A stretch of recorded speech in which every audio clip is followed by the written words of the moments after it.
Olá pessoal, tudo bem com vocês? Meu nome é Agnaldo Bastos, eu sou advogado especialista em concursos públicos e este é o nosso segundo vídeo comentando sobre a nova lei dos concursos públicos no âmbito da administração pública do Estado de Goiás. Nos acompanhe agora os nossos comentários.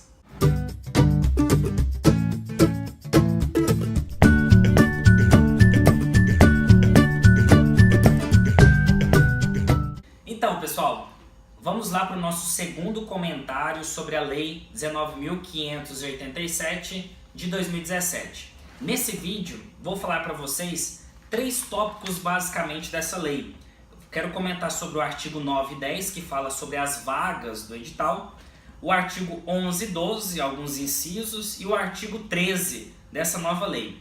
Vejam só, o artigo 9 da lei, que fala sobre as vagas, diz assim: a decisão a respeito dos cargos ou empregos públicos que serão providos, com os respectivos quantitativos, será estabelecida por ato administrativo motivado que levará em consideração obrigatoriamente os seguintes aspectos. Então olha só, esse artigo 9 ele fala justamente quais aspectos a administração pública deverá levar em consideração ao estabelecer o quantitativo de vagas que deverá estar ali no edital.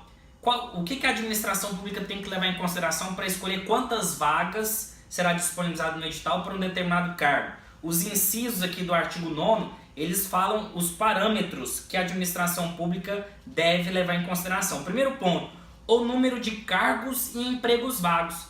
A administração pública, ao publicar um edital, ela deve levar em consideração o quantitativo de cargos e empregos públicos vagos no momento que o edital vai ser publicado. Segundo requisito que tem que levar em consideração, o número de servidores públicos ocupantes de cargo de provimento em comissão, contratados por tempo determinado. Então, além de levar em consideração os cargos vagos, deverá levar em consideração também os cargos em comissão, inclusive aqueles de contratos temporários e trabalhadores terceirizados, que na estrutura do órgão ou entidade de administração estejam no exercício de atribuições que, por lei, são cometidas a titulares de cargos de provimento efetivo. O que isso significa? Que a banca examinadora, que a administração pública, no edital, ela deverá disponibilizar o quantitativo de vagas conforme a necessidade de servidores para o exercício daquela função. Um exemplo, uma administração pública vai fazer um concurso público no âmbito do Estado de Goiás para o cargo de técnico de enfermagem. E aí ela vai levar em consideração, por exemplo, na Secretaria Estadual da Saúde, quantos técnicos de enfermagem, quantos cargos de técnico de enfermagem estão vagos. E não apenas os cargos vagos, mas ela levará em consideração os cargos em comissão, os contratos temporários e os terceirizados. Olha só que interessante. A administração pública ela deverá levar em consideração esses quesitos na hora de estabelecer o quantitativo. Outro ponto interessante, no inciso 3, fala que a administração pública deverá levar em consideração até mesmo o número de estagiários que atuam no órgão ou na entidade de administração. Inciso 4. A quantidade de servidores que ocupam os cargos ou empregos que serão objetos do concurso e que se encontram em vias de vagarem por aposentadoria do seu ocupante, sobretudo naquela modalidade compulsória durante o prazo de validade do certame. Então, a banca examinadora de administração pública, ela deverá disponibilizar no edital, inclusive o quantitativo de vagas em decorrência da projeção de cargos que vierem a vagar em decorrência da aposentadoria. Então, todos esses quantitativos deverão ser levados em consideração na publicação dos cargos públicos. Outro ponto de grande relevância que essa nova lei traz é a respeito do artigo 10. O artigo 10 ele fala o seguinte: é vedada a realização de concurso público que tenha por objeto exclusivamente promover a composição de cadastro de reserva. Portanto, a lei deixa expressamente previsto que não poderá haver mais concursos públicos no âmbito do Estado exclusivamente para cadastro de reserva. Portanto, deverá haver pelo menos um quantitativo de vagas disponibilizadas no edital para o preenchimento imediato, ok? Isso é uma grande novidade no que tange a seção e ao quesito quantitativo de vagas que o edital deve disponibilizar. Vamos lá, pessoal. Nosso próximo ponto é em relação ao artigo 11 e 12 da Lei 19.587, que diz respeito às normas gerais dos concursos públicos no âmbito da administração pública estadual, portanto, apenas para o âmbito da administração pública do Estado de Goiás. O artigo 11 e 12 vai comentar sobre o edital. O artigo 11 diz o seguinte: o edital é um instrumento formal e vinculante, apto a disciplinar as realizações de ordem institucional entre a administração pública e os candidatos. Portanto, é um instrumento formal que vincula tanto a administração pública quanto os candidatos. Princípio da legalidade, princípio da vinculação ao instrumento convocatório. O edital ele vai vincular. A administração pública ela deve cumprir o que está no edital, devendo ser regido de forma clara e objetiva, com vistas à perfeita compreensão de seu conteúdo por parte de todos os interessados. Isso é uma grande novidade. A própria legislação prevendo que o edital deve ser claro, deve ser compreensível ao candidato. O artigo 12 diz assim: sem prejuízo de outras informações consideradas relevantes, constarão do edital do concurso obrigatoriamente. Olha só que interessante, pessoal, que tem vários incisos aqui no artigo 12. Vou falar os principais pontos que deve conter no edital obrigatoriamente e que é uma novidade para a lei dos concursos públicos no âmbito do Estado de Goiás. Olha só que interessante. Não vou falar em ordem aqui os incisos. O inciso 3 é uma grande novidade. Deve ter no edital o número de cargos e ou empregos públicos a serem providos. Então, o número de cargos públicos que o edital está prevendo vagas, com o estabelecimento de cronograma indicativo de nomeações. Isso aqui é uma novidade muito interessante e que vai trazer uma segurança jurídica e uma estabilidade na expectativa do candidato. Esse cronograma indicativo de nomeações significa que a administração pública, após a homologação do concurso, após a lista dos candidatos aprovados, a administração pública ela tem que ter uma projeção, uma estimativa, ou melhor dizendo, aqui na própria lei fala cronograma indicativo de nomeações. Portanto, a administração pública ela tem que trazer um cronograma de quando as nomeações serão realizadas. Isso é muito interessante porque antigamente e recentemente a administração pública, ela adstrita à nossa Constituição Federal, vinculada à Constituição Federal, ela tem um prazo ali de até 2 anos, podendo ser prorrogado por igual período para realizar as convocações. E muitas vezes o candidato ele ficava ali perdido, um concurso público, por exemplo, que o candidato foi aprovado e tinha um prazo de validade de 2 anos, o candidato poderia ser chamado naquele prazo de até 2 anos. E aí ele não ia ter uma expectativa em relação se a sua convocação se daria no início ou no final desses 2 anos, e ainda correria o risco do prazo ser prorrogado e o candidato nem saber ali, nem ter expectativa de quando seria chamado.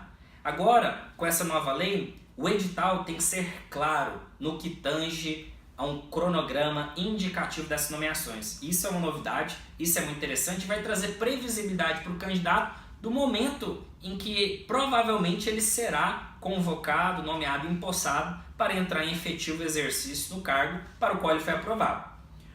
Outro inciso que eu quero comentar com vocês é o inciso 4, o quantitativo de cargos ou empregos públicos reservados às pessoas com deficiências com os critérios para sua admissão. Isso deve estar previsto no edital. O inciso 5, ele fala a denominação do cargo, isso deve conter no edital, a denominação do cargo ou emprego público, a classe de ingresso e o vencimento ou subsídio inicial, discriminando, quando aplicável, as parcelas que compõem a remuneração. Então isso aqui vai trazer uma previsibilidade para o candidato saber quanto ele irá receber ali, caso ele logre êxito, tá bom?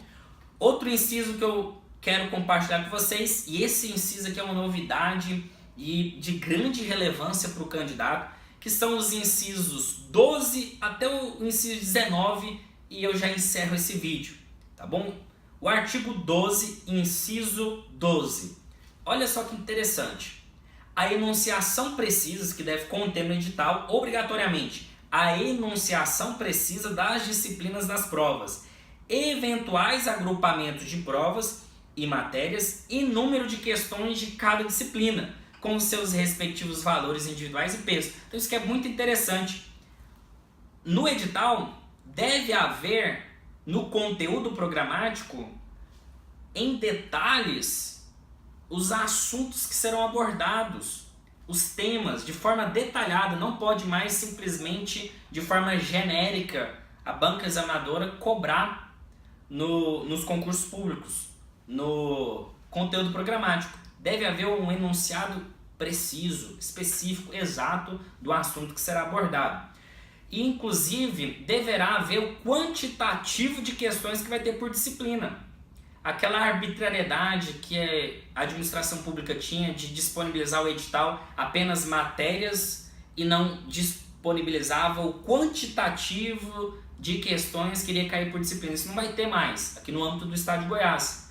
A lei ela deixa bem claro que o edital ele deve ter não somente o conteúdo, mas também discriminando o peso de cada disciplina, a pontuação que cada disciplina deve ter, bem como o quantitativo de questões vai ter cada uma daquela disciplina. Isso é muito bom, isso traz segurança jurídica para o candidato, para a própria administração pública, para que haja uma segurança jurídica, uma estabilidade dessas relações. O inciso 13 diz que o edital deve conter a explicação resumida da relação existente entre cada disciplina exigida no certame e as atribuições do cargo ou emprego público, de acordo com a natureza e complexidade de suas atribuições. Ou seja, o concurso público, as questões que serão abordadas têm que ter compatibilidade com o cargo que a pessoa vai exercer.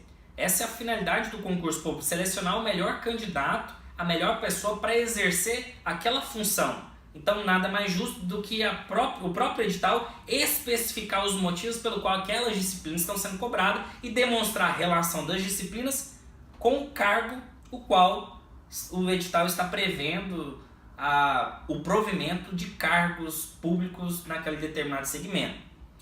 O inciso 14, o conteúdo programático de cada disciplina de forma clara e específica.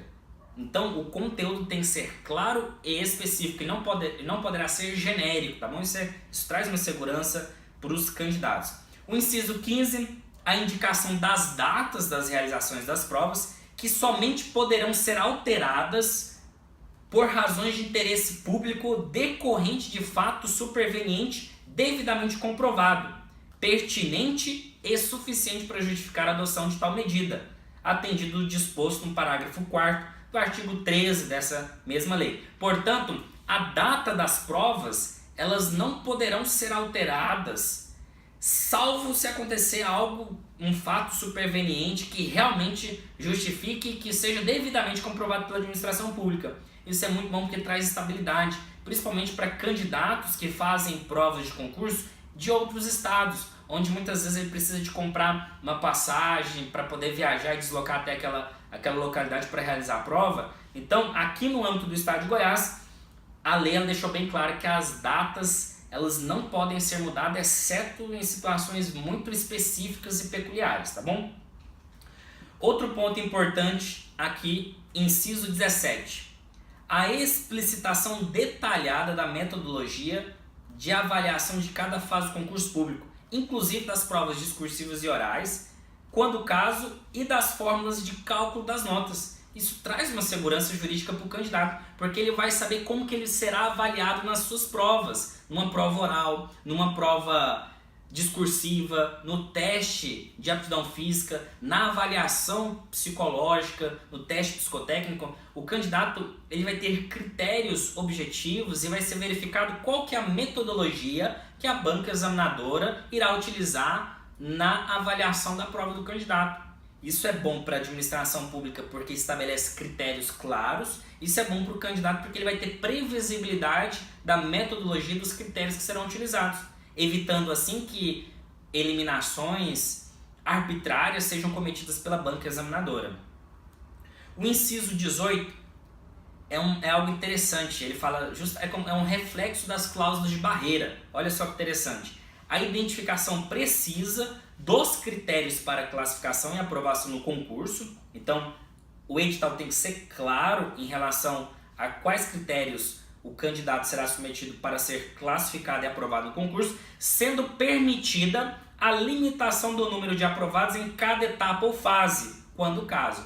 Portanto, o inciso 18 do artigo 12 dessa lei diz claramente que é permitida a limitação do número de aprovados em cada etapa ou fase. Portanto, aqui é a expressão, é a previsão normativa da legalidade das cláusulas de barreira. A administração pública ela poderá limitar o número de candidatos de uma etapa para outra. É óbvio que isso deve respeitar os princípios da razoabilidade, da proporcionalidade, de pelo menos garantir para a própria administração que chegue ao final do concurso um quantitativo razoável de candidatos aprovados que, de certa forma, permita à administração pública prover todos os cargos previstos no próprio edital.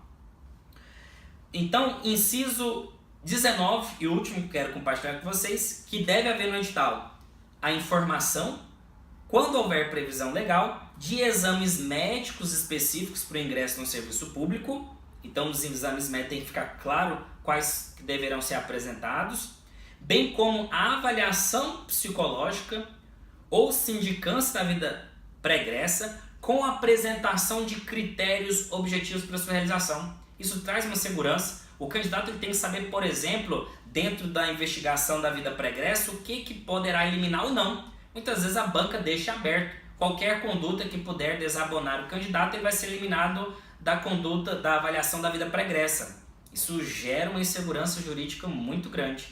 Ou na fase do psicotécnico, o candidato que não tiver inteligência emocional, concentração, sem estabelecer quantitativamente critérios específicos a ser avaliados, um padrão de referência, a banca muitas vezes ela elimina o candidato porque ele foi reprovado em alguns dos testes e simplesmente o declara inapto sem demonstrar a pertinência do teste com a função a ser exercida no cargo, e muitas vezes o candidato ele é eliminado arbitrariamente pela administração pública porque no teste psicotécnico ou na investigação social não ocorreu a avaliação em conformidade com parâmetros e critérios objetivos. Então a lei ela deixa expressamente previsto. Tá bom, pessoal? Então esse é o nosso segundo vídeo comentando sobre a lei dos concursos públicos no âmbito da administração pública do Estado de Goiás. Muito obrigado por você nos acompanhar até aqui. Se você curtiu o vídeo, clique em curtir. Se você sentiu-se beneficiado com essas informações, compartilhe o vídeo com mais pessoas nos seus grupos do WhatsApp, no próprio Facebook, o link aqui do próprio YouTube. Compartilhe com as pessoas para nós disseminarmos o conhecimento jurídico, tá bom? Muito obrigado pela atenção, um grande abraço e até o nosso próximo vídeo.